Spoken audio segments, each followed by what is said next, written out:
ازيكم عاملين ايه؟ يا رب دايما تكونوا بخير ان شاء الله. النهارده هنعمل الميني تورت. هي ميني تمام. المهم حطيت 6 بيضات وحطيت نص كوبايه ميه واحط رشه فانيليا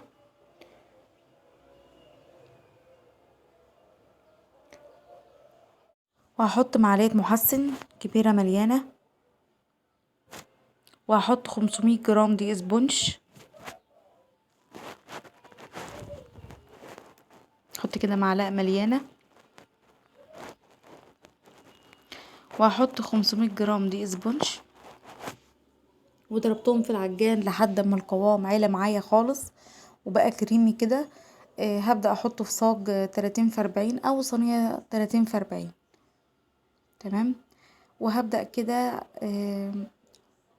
احط كل الخليط كده في الصينية وهكون مسخنة الفرن على درجة حرارة 180 او درجة حرارة متوسطة لو ما عندكيش ارقام. وهتدخليه وتسيبيه لحد ما يستوى. طبعا ما بياخدش وقت كبير ولا حاجة. زي ما يكون مثلا تورته او كده، لان طبعا النص كيلو مفروض في صينية 30 في 40 كبيرة، فما بياخدش وقت كبير فتاخدي بالك منه.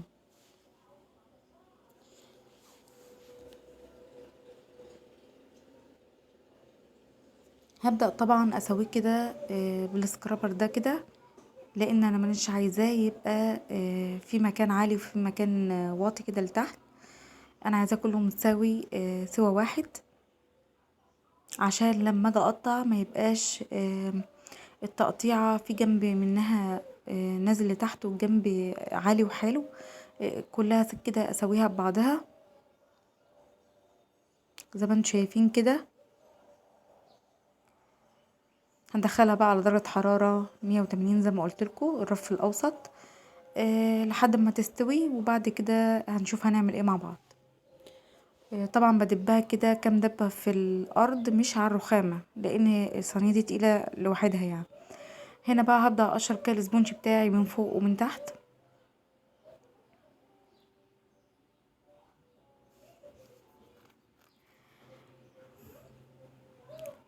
انا طبعا هوريكم بس انا هعمل ايه، عشان مش هينفع ان انا اوريكم كل حاجه، لان كان عندي تورتيه اليوم ده وكنت برضو شغاله بيها فيها يعني، وجات لي فجاه يعني واشتغلت بيها في نفس اليوم.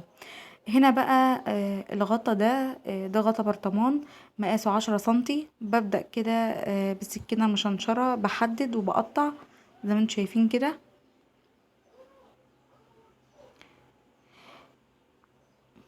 زي ما انتم شايفين كده ده شكله. شوفوا الهشاشة اللي فيه. طبعا كل واحدة في ديت هيطلع لي الصاج 12 واحدة من دي. كل واحدة هقسمها على 2، يعني واحدة اهي هقسمها على 2 بالشكل ده. طبعا ومعانا الكسر اللي معانا، الكسر ده هنحطه بين الطبقات. تمام. هنشوف هنعمل ايه مع بعض.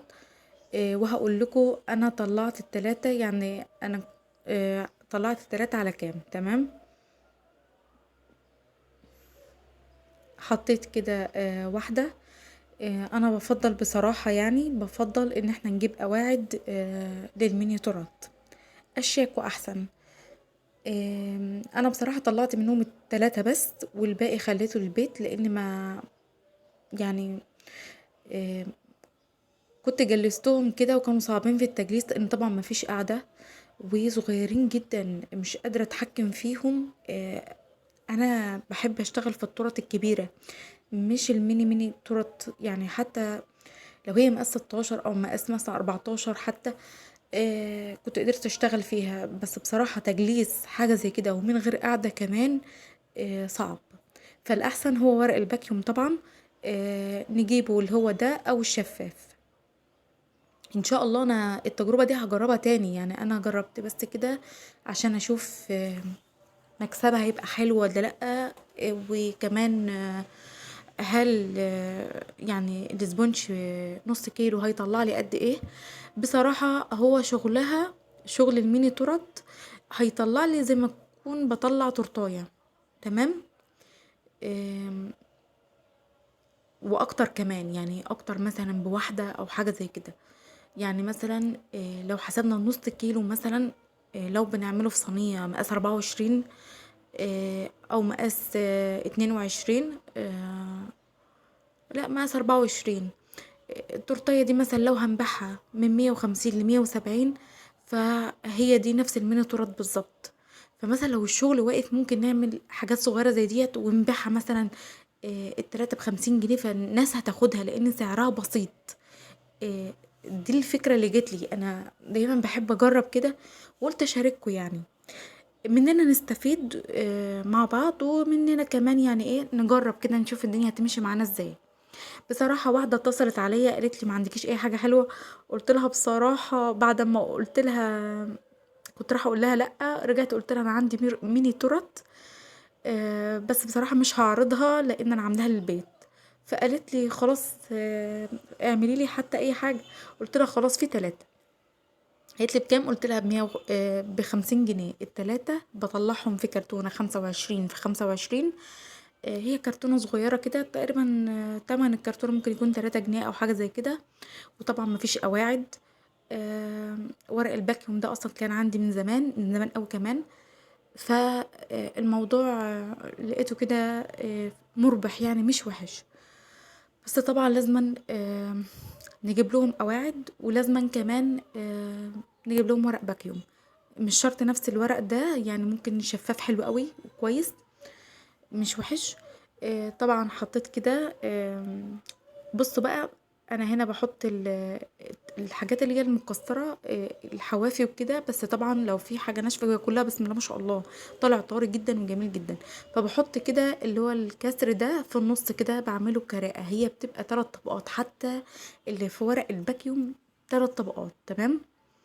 وانا انصحكم بالفكره ديت، يعني الميني تورت مش وحش يا جماعه والله، بس لازم ورق باكيوم لان بصراحه تجليسه وحش جدا. المهم زي ما انتم شايفين كده، انا اوريكم بس واحده لان طبعا كان عندي شغل تاني كنت شغاله فيه برضو. فوريكم واحده ووريكم واحده برضو من اللي انا عاملاه التاني اللي هو بورق الباكيوم. هنشوف بقى. بصوا هنا اللي بورق الباكيوم بقى بعمل روزيتات كده زي ما انتم شايفين. الاول هجلس، يعني هديها طبقه كده بسيطه وبعدين هعمل روزيتات. طبعا مفيش سكرابر هيخش كده يعمل الميني تورت ديت، فلازم معلقه صغيره كده وتجلسي بيها وش بس التورتيه الميني تمام. وبعد كده هنعمل روزيتات كده داير ما يدور زي ما انتم شايفين كده. هو بصوا لو ما كانش عندي تورتيه تانية انا جاتلي وكده كان هيبقى الموضوع بالنسبه لي انا مريح، لان بجد ارهقت اليوم ده جدا. والميني بياخد وقت طويل، يعني مش بياخد زي تورتيه، يعني انا ممكن اخلص تورتيه في ساعه. انما الميني ده بصراحه يعني آم، صعب في تجليسه. زي ما انتم شايفين كده، انا ما بصعبش عليكم الدنيا والله، بس بقول لكم يعني ايه، هاتوا ورق باكيوم واشتغلوا بيه افضل من انك تجلسي بالشكل اللي انا بعمل بيه ده. هيبقى الموضوع سهل في ثانيه، يعني بصوا ممكن تعملي 12 او اكتر في مفيش. لو بورق الباكيوم انتوا بترصي وخلاص وطبقات وخلصت، مش صعبه ولا حاجه. بس انك تجلسي ميني تورت ممل شويه، بياخد وقت كتير بجد يعني. المهم ببدأ اجلس كده انا بحاول كده معاها يعني زي ما انتم شايفين كده. ببدأ اجلس كده حتى الورقة اللي تحت اللي هي بتاعت القباط دي مش مريحاني خالص. إيه، مش عارفة ليه. ان شاء الله هنكرره تاني مع بعض، وهنجيب ورق باكيوم وهنجيب قواعد ميني ونحسب الحسبة كده، هحسب لكم كل حاجة ان شاء الله وازاي تطلعوها وكل حاجة.